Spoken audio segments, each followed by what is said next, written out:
What's up, fellow Clashers? It's Apollyon here.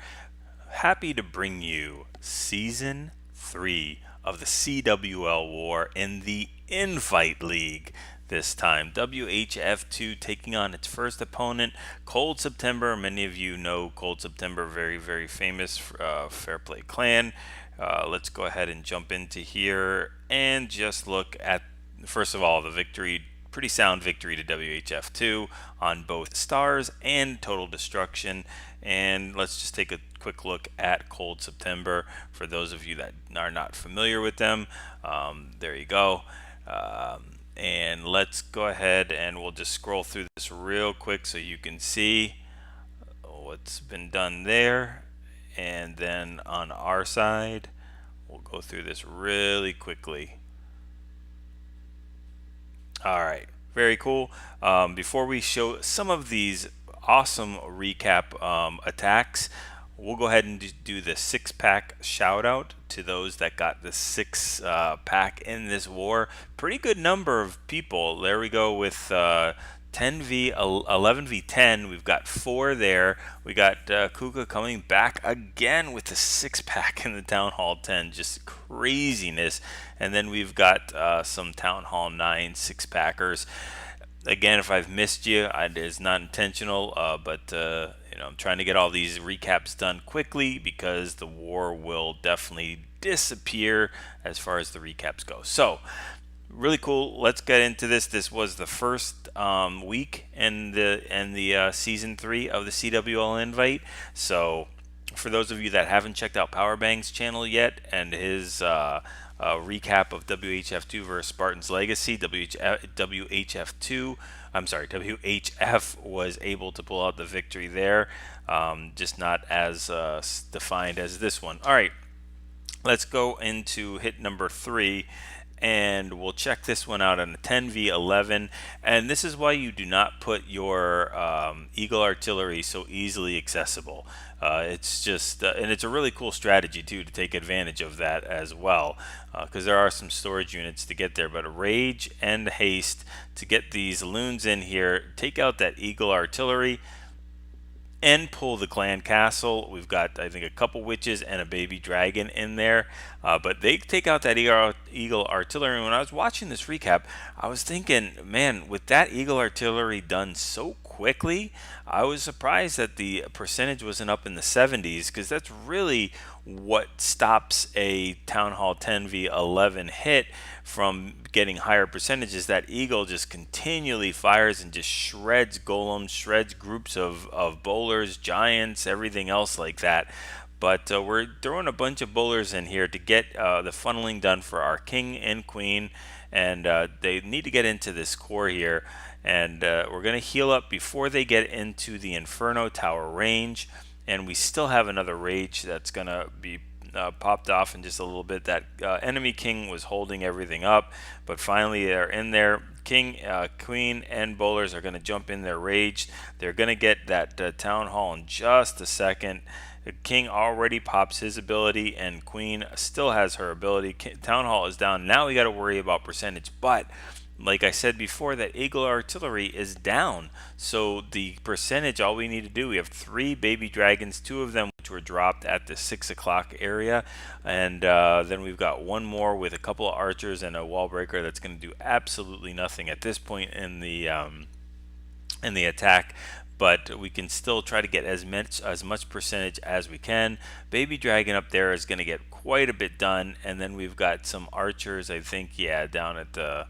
We have one right in this area here. Yeah, there she's firing. Okay, so very good.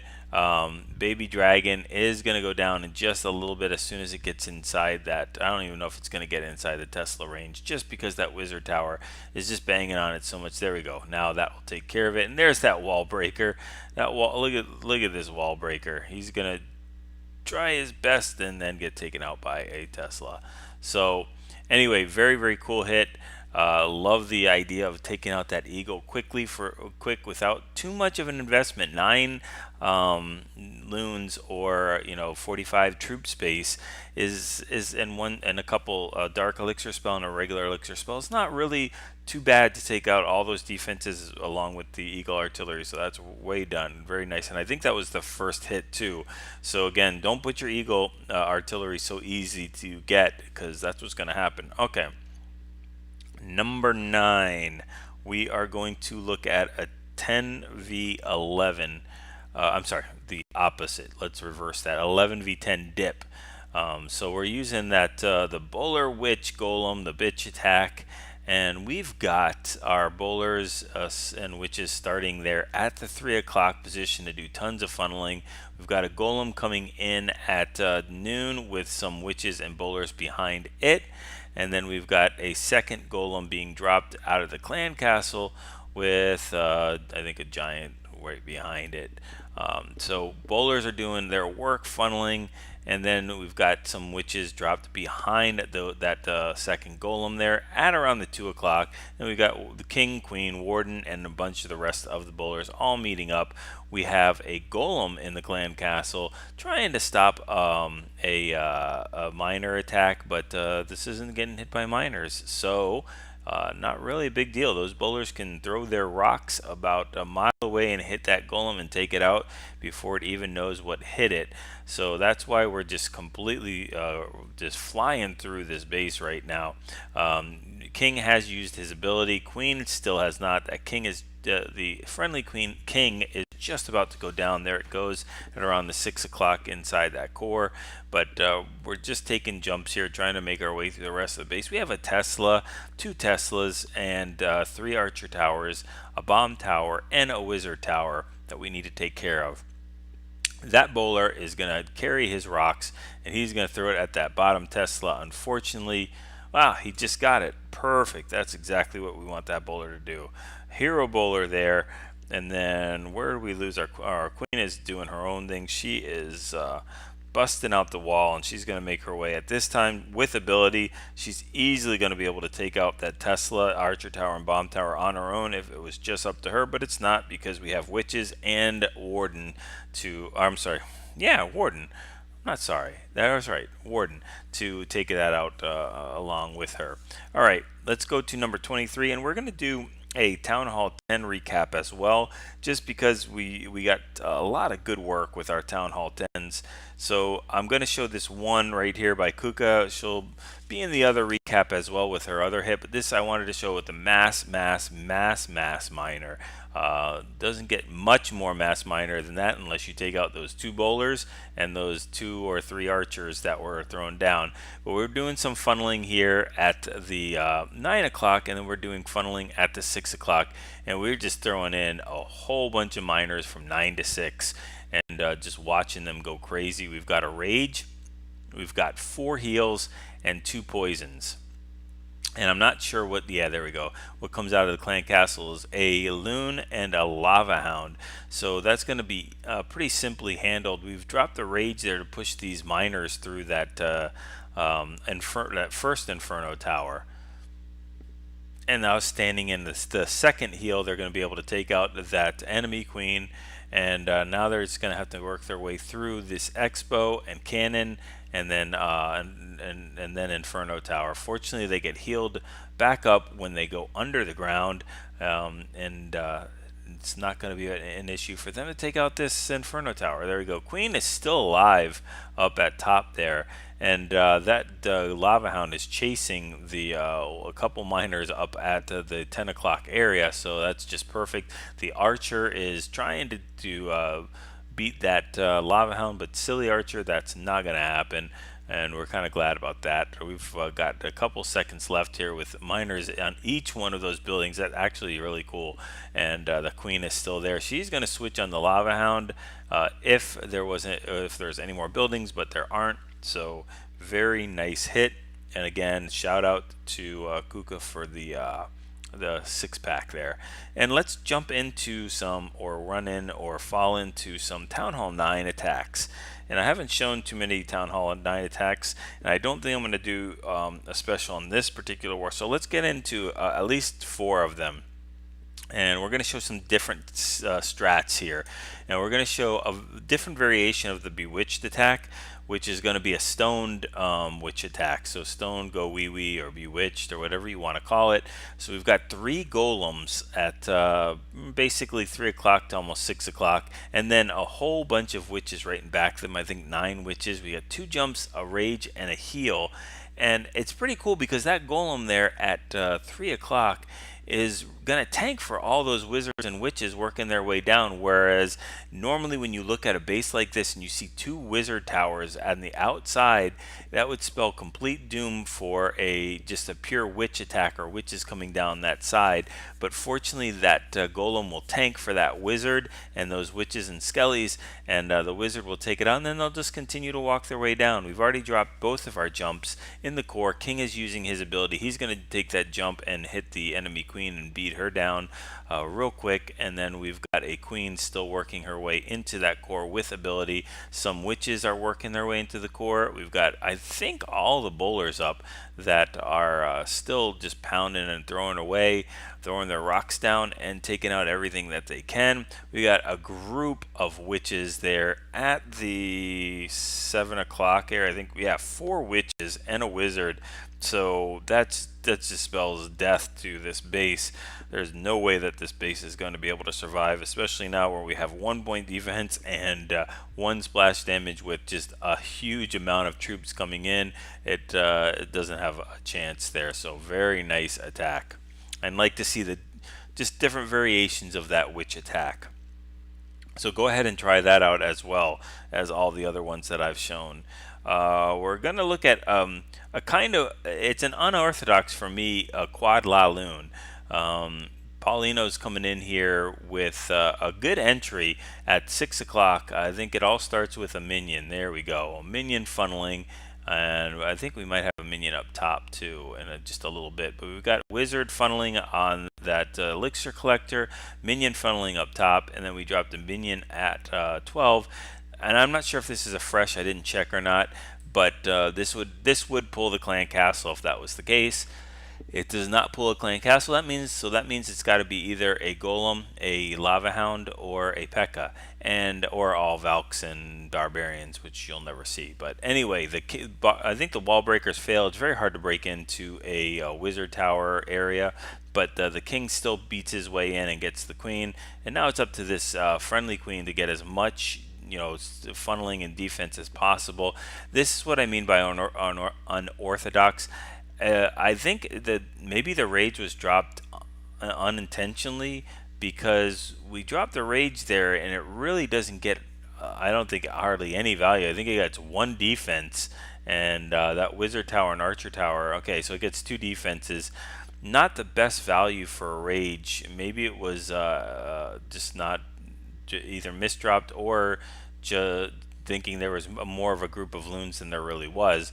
But we've got also this lava hound and loon deployment coming right into the sweepers all the time. Look at this little right here, this little balloon that could.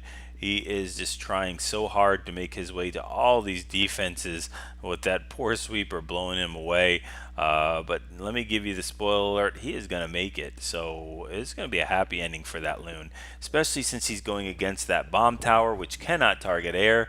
And we've got a group of loons standing in that last heal. There's a very nice heal to take care of that wizard tower, which would have probably done a lot more damage to them. Sweepers don't know which one the group of loons to blow, so that is going to really be its downfall.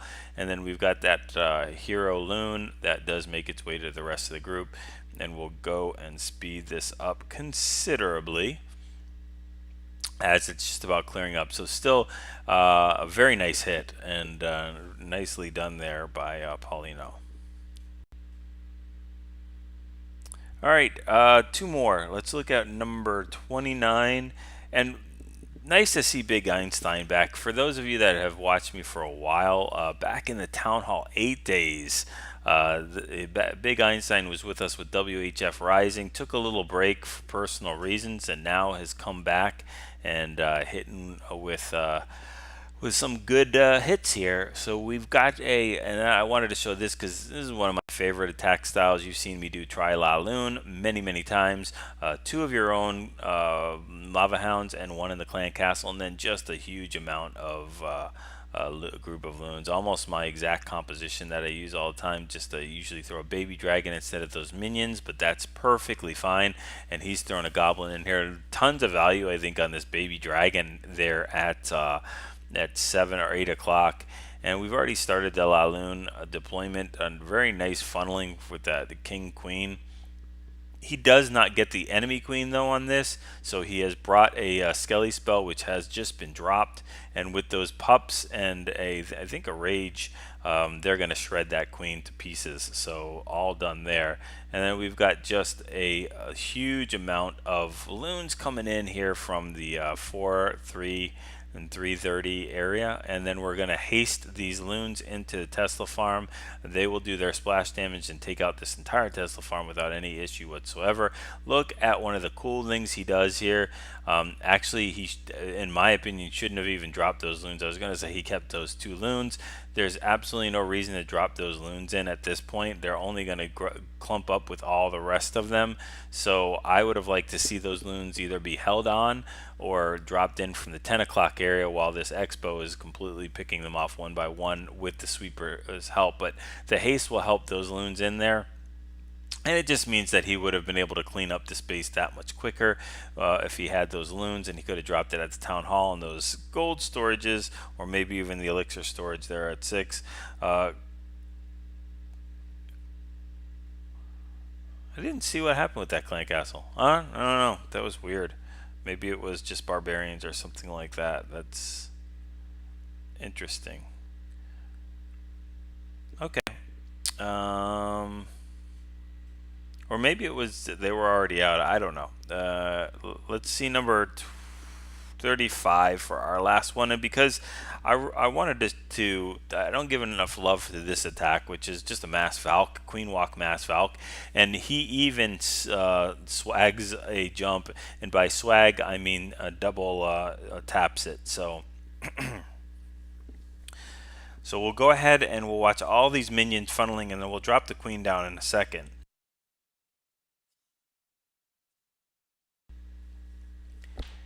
And let's see, we still got the minions funneling here. They are getting sniped by the air defense, but that's all right. Their funneling work has been done. They're trying to make a funnel from all the way from 6 o'clock until 9 o'clock. The queen is going to take care of the 9 o'clock part, and then drop in that Valk in there just to go ahead and take care of the rest of those. She's actually going to do a really cool job. She's going to go and distract the other wizard tower right now while the rest of the groups of Valks dropped in. So that just works out absolutely perfect. Those Valks not taking any splash damage coming in. And here's the double drop of the there we go, 2 jumps. I think it was supposed to be a jump and a heal, but it ended up being 2 jumps and a heal, and that's the only reason why this attack goes all the way to 3 minutes. If the other jump was available, these Valks would just completely shred the base through. But now, since those jumps have been used, now they've got to punch through the walls instead of taking a jump. He probably would have jumped right there where the heal was, right at around the sweeper area, and they would have just walked through and taken out all those wizard towers, everything like that. Everything would have just gone down. But since there's a Lava Hound in the clan castle, it just makes it that much simpler. Again, people like to use the Lava Hounds in the clan castle. I'm just not a fan at Town Hall 9, or really too much at Town Hall 10, except if you're doing a pure queen walk with nothing else behind. But Valks, Valks have so much attack power and speed when they don't have to worry about the clan castle. That just makes this attack even that much stronger. We've got all the healers gone at this point, but we still have a couple, at least one of the Valkyries, and we've got a queen without ability. Fortunately, that king is tanking for the queen right now, and then we've got a wizard which screws up and pops the lava hound. But look at the defenses; there aren't any except for an air defense. So who cares? Because there's nothing that's going to be able to hit that queen. The only problem is it's just going to take time for the queen to punch through the wall. And I think that this would have been down pretty easily if the jump, that second jump wasn't dropped. Those Valks would have got those buildings, so it would have been probably the time would have been shaved off at least 30 seconds or more. So very nice war. Again, shout out to Cold September. Just tough, to start off the season like that. But somebody's got to win, somebody's got to lose. So we wish them the best for the rest of the season. Hopefully they win all the rest of them. And also same with WHF2. So hopefully you guys enjoyed this. Like, subscribe if you haven't already. Share them with your clanmates.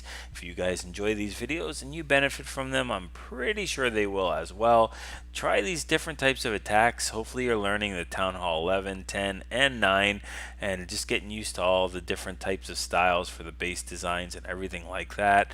Feel free to comment, if you guys want to see something a little different, or if you want a little bit more explanation of why these bases are getting hit by these specific attacks, why they chose that, and what the weakness is of it. So again, the whole point of it is to practice, use these friendly challenges to get used to these different styles, get those 6-pack clan wars, and practice those 3-star attacks.